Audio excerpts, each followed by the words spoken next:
Jai Shri Krishna, friends. Hope you all are doing good. Today, I have compiled many queries asked by various friends. So, what we will do is that we will touch upon those queries, which might be also common questions for most of us. So, once we do that, and then some of them have also asked me saying that, can you please tell us the benefits of reading Bhagavad Gita? I did cover about this topic earlier, but nevertheless, I will try and touch upon that as well today. So, before we start, let's chant the Hare Krishna Mahamantra. Hare Krishna, Krishna Krishna, Hare Hare, Hare Rama, Rama Rama, Hare Hare. Hare Krishna, Krishna Krishna, Hare Hare, Hare Rama, Rama Rama, Hare Hare. Hare Krishna, Krishna Krishna, Hare Hare, Hare Rama, Rama Rama.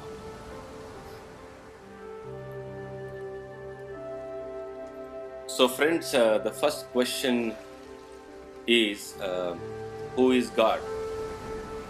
And friends have asked me to give examples or proof points from the Bhagavad Gita to answer the questions and also give a reference. So, I have tried to compile those.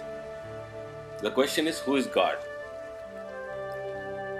So, if you look into the Bhagavad Gita, chapter 10, verse 12, it reads as Arjuna Uvacha Param Brahma Param Dhama Pavitram Paramam Bhavam Purusham Shashvatam Divyam Adidevam Ajam Vibhum.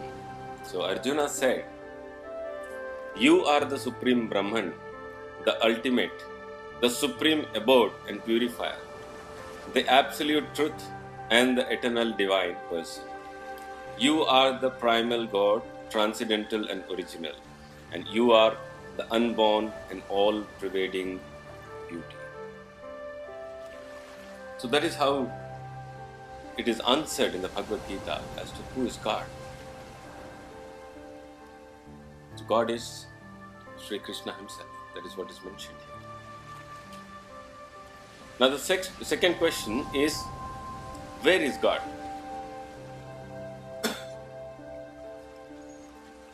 If you go to Bhagavad Gita chapter 15, verse 15, it says, Sarvasya chaham hridi sannivisto matah smritir jnanam apohanam cha vedaischa sharvair ahameva vedyo vedanta kridveda vid eva chaham. Lord Sri Krishna is saying, I am seated in everyone's heart, and from me comes remembrance, knowledge and forgetfulness. By all the Vedas am I to be known. Indeed, I am the compiler of Vedanta and I am the knower of the Vedas.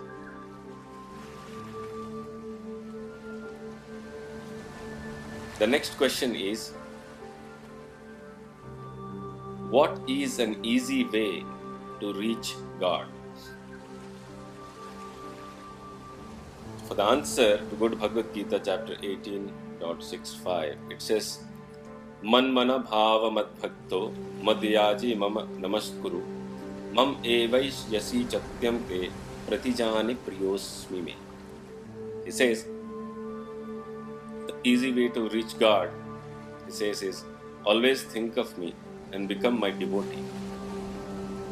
Worship me and offer your homage unto me.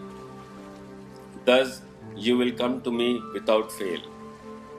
I promise you this because you are my very dear friend. That is what Lord Sri Krishna is saying to Arjuna. So it is very clearly stated what is the easy way to reach God.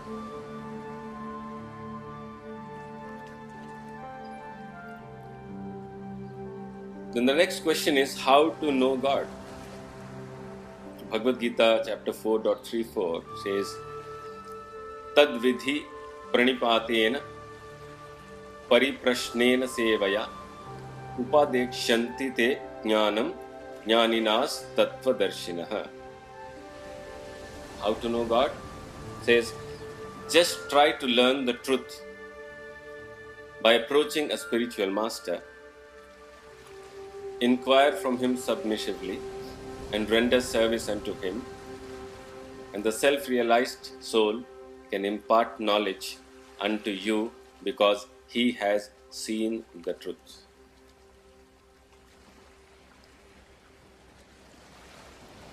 So who is this self-realized or a spiritual master? Anybody whose name is mentioned in the disciplic successions in the Bhagavad Gita, and the disciples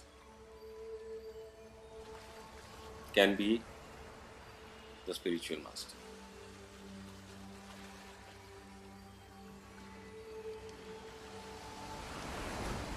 The next question is, what should a devotee do? If you go to Bhagavad Gita chapter 18.66, it is said, Sarva dharman paritajya mamekam sharanam vraja aham tvam sarva papebhyo mokshayishyami ma suchaha. What should a devotee do? The devotee should abandon all varieties of religion and accumulated conditioned knowledge and understanding and just surrender unto him. He says, abandon all varieties of religion and just surrender unto me. I shall deliver you from all sinful reactions. Do not fear.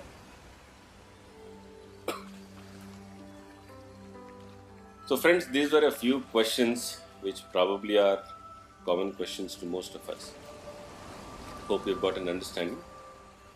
And the next topic we will touch upon is, what is the benefit of reading the Bhagavad Gita or listening to the Bhagavad Gita or learning the Bhagavad Gita? So if you see, it is mentioned that Gita Dhyana Silasya Pranayama Parasya Cha Naiva Shanti Hi Papani Purva Janma Kritani Cha. So it is said, if one reads the Bhagavad Gita very sincerely and with all seriousness, then by the grace of the Lord, the reaction of his past misdeeds will not act upon him now. Which means all the negative karmas that one may have performed in the past life or past many lives, the reactions of those past misdeeds will not act upon him. So the Lord says very loudly in the last portion of the Bhagavad Gita on the chapter 18.66, he says, the previous verse which I just recited to you, he says, Sarva dharman paritajya mamekam sharanam vraja, right? So that's what he's saying. Do not fear. Thus the Lord takes all responsibility for one who surrenders unto him, and he indemnifies such a person against all reaction of sins. Mala nirmochanam pumsam jalasnanam dine dine sakrit grigitamrita snanam samsara mala nasanam. It means one may cleanse himself daily by taking a bath in water, but if one takes a bath every once in the sacred Ganges water of the Bhagavad Gita, for him the dirt of the material life is altogether vanquished. Gitasu Gita Kartavya Kim Anyaihi Shastra Vistaraha Yaswayam Padmanabhasya Mukhapadmat Inishrata. Means, because Bhagavad Gita is spoken by the Supreme Personality of Godhead himself, one need not read any other Vedic literature. One need only attentively and regularly hear and read the Bhagavad Gita.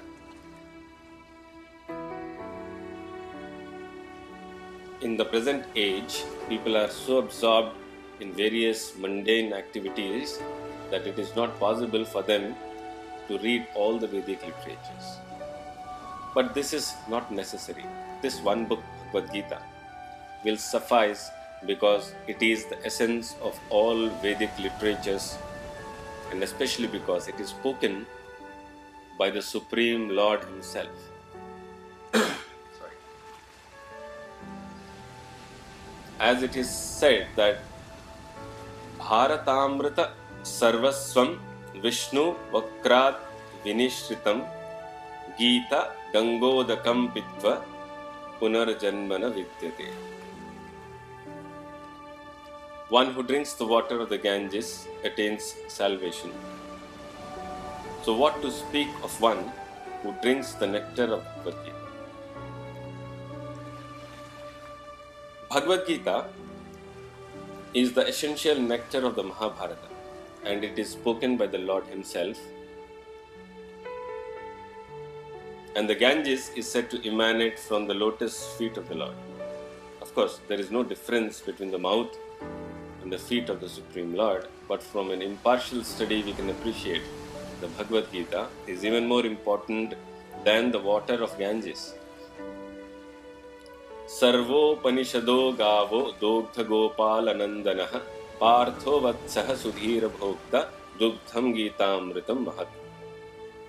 Meaning, the Gita-Upanishad, Bhagavad Gita, the essence of all the Upanishads, is just like a cow, and Lord Krishna, who is famous as a cowherd boy, is milking the cow. And Arjuna is just like a calf, and learned scholars and pure devotees are to drink the nectarian milk of the Bhagavad Gita. Ekam Shastram Devaki Putra Geetam Eko Devo Devaki Putra Eva Eko Mantras Tasya Namani Yani Karmapi Ekam Tasya Devasya Seva. So in the present day, people are very much eager to have one scripture, one God, one religion and one occupation. Therefore, Ekam Shastram Devaki Putra Geetam, let there be one scripture only, one common scripture for the whole world, which is Bhagavad Gita. Eko Devo Devaki Putra Evam, let there be one God for the whole world, Sri Krishna. Eko Mantras Tasya Namani, and one hymn, one mantra and one prayer, the chanting of his name, Hare Krishna, Krishna Krishna, Hare Hare, Hare Rama, Rama Rama. Karmapi ekam tasya devasya seva, and let there be one work only, the service of the Supreme Personality of Godhead. So friends, we have touched upon today few questions asked by friends, and also understood the benefit of reading or listening to the Bhagavad Gita. I hope the narration has been easy, and hope you all have understood. What we will do today, being a Sunday, is that we will also touch upon